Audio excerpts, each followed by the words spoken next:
किसी भी शुभ कार्य में जब तुम कलश यात्रा के लिए जाते हो तो तुम्हें सिर्फ इतना सा पता है कि कलश यात्रा तुम्हारे लिए शुभ होती है। तुम सिर्फ इतनी सी बात जानते हो, कलश में जल रखकर, कलश में जल भरकर तुमको उस यात्रा में घूमना होता है। अधिक बार देखा गया है माताएं बिना अपने पदत्राण, बिना अपनी चरण पादुकाओं के कलश यात्रा में सम्मिलित होती हैं और बड़े भाव से कलश यात्रा करती हैं। कलश यात्रा की कुछ महान, कुछ अद्भुत बातें शिव महापुराण में अंकित है, वो तुम्हें जाननी चाहिए, ताकि अगली बार जब ये तुम्हें अवसर मिले तो तुम इसमें चूकना मत। कलश यात्रा का पहला लाभ, जिस भी बेटी का, ये केवल महिलाओं के लिए कलश यात्रा में खास बात बता रहा हूं पहले, जिस भी बेटी का विवाह नहीं हो रहा हो या जिसको मनचाहा विवाह करना हो, दोनों ही बातें, विवाह नहीं हो पा रहा हो, मंगल कार्य नहीं हो रहा हो या मनचाहा विवाह करना चाहते हो, दोनों ही परिस्थितियों में जैसे ही आप कलश को अपने शीश पर धारण करते हो तो आपको वो सुहाग वाली लाइन सुव्यवस्थित हो जाती है और महादेव का आशीष मिलता है। क्योंकि महादेव अपने सर पर गंगा धारण करते हैं, बिल्कुल वही वाला भाव बनता है और महादेव की कृपा से तुम पवित्र होते हो, तुम पुनीत होते हो और तुम्हारे जीवन में वो दिव्यता बढ़ जाती है, जिससे तुम्हारा वो मांगलिक कार्य हो जाए। बृहस्पति 9 ग्रहों में तुम्हारा उत्तीर्ण और श्रेष्ठ हो जाता है, शुक्र सप्तम में जाकर के तेज हो जाता है। ये दोनों ग्रहों का आपको वरदान मिलता है और ये आपको लाभ प्राप्त हो जाता है, पहला लाभ। दूसरा लाभ, जो भी स्त्री विवाहित है वो जब कलश यात्रा में सम्मिलित होती है तो उसका दाम्पत्य जीवन और पारिवारिक जीवन, बच्चों की सुख शांति समृद्धि और परिवार में बल बढ़ाने के लिए, परिवार में धन बढ़ाने के लिए, संपन्नता बढ़ाने के लिए कलश यात्रा से ज्यादा अच्छा उपाय कोई है नहीं विश्व में। रीजन, कारण, ये साक्षात वरुण भगवान है। ये क्या है? ये साक्षात वरुण भगवान है और ये अकेला ऐसा माध्यम है जिसमें 5 तत्व समाहित हैं और घट को इंसान माना जाता है। कहते ना घट घट में वाशी, यानी हर घर में ये घर ही तो है, ये घट ही तो है, ये पूरा शरीर, इसमें भी तो उतना ही पानी भरा हुआ है, इसमें भी तो उतनी ही मिट्टी है, इसमें भी तो कलश खोल कर देखो तो उसमें आकाश दिखता है, इसमें भी तो आकाश तत्व है। वो 5 के 5 तत्व कलश में समाहित होते हैं और वैसे ही आकार होता है। कलश में गर्दन है, कलश में सर खुला हुआ है, कलश का पेट है, कलश का निचला हिस्सा है, तो कलश को घट इसलिए बोला जाता है क्योंकि वो अपने आप में एक मनुष्य का स्वरूप है। यानी आप किसी पूज्य वस्तु को, जो मनुष्य का ही स्वरूप है, जो अपने आप में देव है, उसे शीश पर धारण करते हो, उसका सम्मान करते हो, उसका आशीष आपको मिलता है। और इसमें कौन है? कलश में है कौन?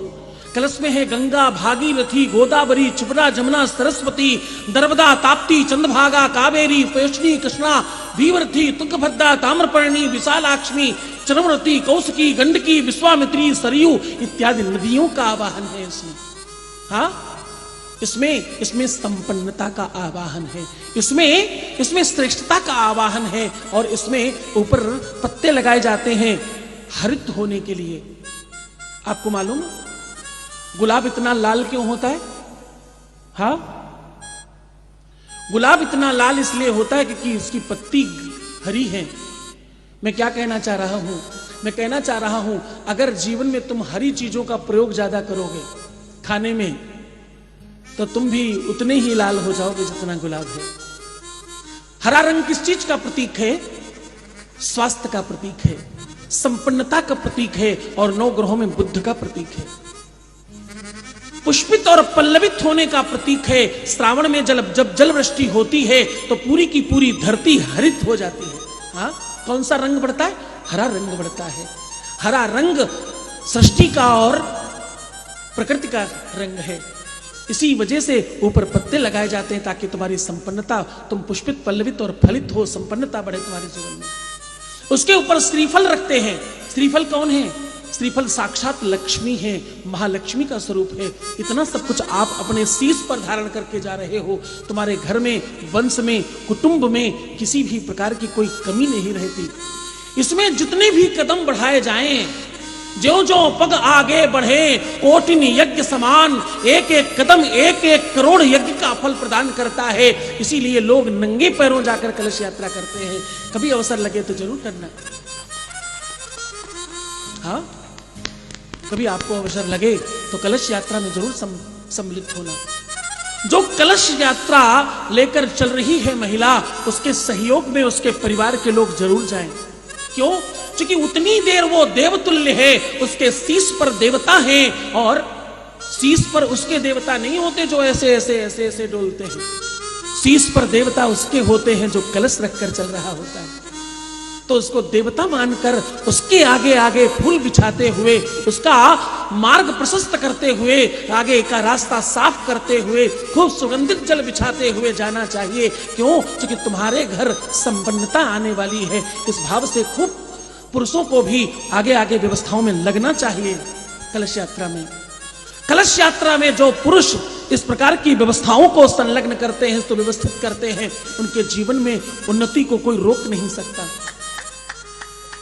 उन्हें जरूर उन्नति प्राप्त होती है, उन्हें जरूर संपन्नता मिलती है, उन्हें जरूर अपने अभीष्ट मनोकामनाओं की सिद्धि मिलती है। और एक बात कहूं, कल मैं कह रहा था कि मति जब सुमति में परिणित हो जाए तो जीवन में सुख बढ़ता है।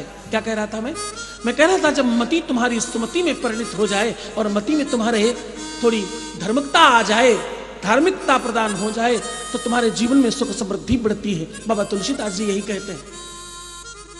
जहां सुमति है, जहां मति अनुकूल है, वहां संपत्ति नाना प्रकार की है, और जहां कुमति है वहां विपत्ति भी नाना प्रकार की है। तो सुमति बढ़ती है कलश यात्रा करने से।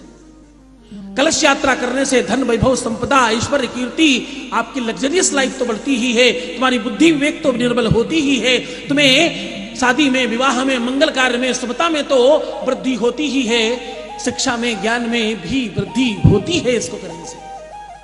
इसलिए कलश यात्रा खूब आनंद से करना चाहिए। और एक बात, कलश यात्रा क्योंकि मंगल कार्य है, कलश यात्रा क्योंकि गुरु जी का काम है। गुरु जी कौन? वो पंडित जी नहीं जिनकी कलश यात्रा में तुम जा रहे हो। गुरु जी मतलब वो बृहस्पति भगवान। कलश यात्रा बृहस्पति का काम है, इसलिए आपको पीला या लाल कपड़े पहनकर जाना चाहिए कलश यात्रा में। रंग का बड़ा महत्व है जीवन में। जैसा रंग तुम देखते हो वैसा रंग तुम्हारे ऊपर चढ़ता है।